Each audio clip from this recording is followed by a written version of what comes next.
மகர ராசி அன்பர்கள் ஆல்ரெடி வாழ்க்கையில் படாத கஷ்டம் இல்லை. கடந்த சில வருடங்களாகவே நிறைய கஷ்டப்பட்டிருப்பீங்க. இந்த வருஷமாவது மாறுமா அப்படின்னு நீங்கள் கேட்கறது நல்லாவே புரியுது.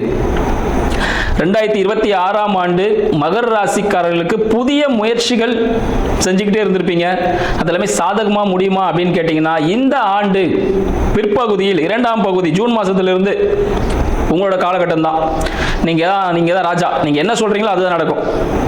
நான் இதை சொல்லி செய்வேன் அப்படின்ற அளவுக்கு ஒரு சாதகமான சூழ்நிலை எப்போ வந்து 2ஆம் பிற்பகுதியில் உங்கள் கையில் தான் எல்லாமே இருக்கும். முற்பகுதி இப்போ சரியில்லை அப்படின்னு கேட்டால் முற்பகுதியும் சாதகமான சூழ்நிலைகள் இருக்கு. பிற்பகுதியில் நீங்கள் சொல்வதை தான் மற்றவர் செய்வாங்க. அந்த அளவுக்கு ஒரு பவர், ராஜா மாதிரி ஆயிடுவீங்க. இப்போ கொஞ்சம் மந்திரி மாதிரி இருப்பீங்க. ஏன்னா உங்களோட ராசி அதிபதி பார்த்தீங்கன்னா 2க்கும் 3க்கும் 1க்கும் 2க்கும் அதிபதி 3ல இருக்கிறார். ஸோ புதிய முயற்சியை தேடி ஓடிட்டு இருப்பீங்க. குடும்பம் அமைக்கணும், குடும்பத்தில் ஒரு வருமானம் வேணும். இந்த தேடலையே உங்களோட வாழ்க்கை பயணிச்சுட்டே இருக்கு. இது ஒரு விடிவு காலமே கிடைக்காதா அப்படின்றீங்க. இந்த விடிவு காலம் உண்டு. பிற்பகுதியில் கண்டிப்பாக விடிவு காலம் உண்டு.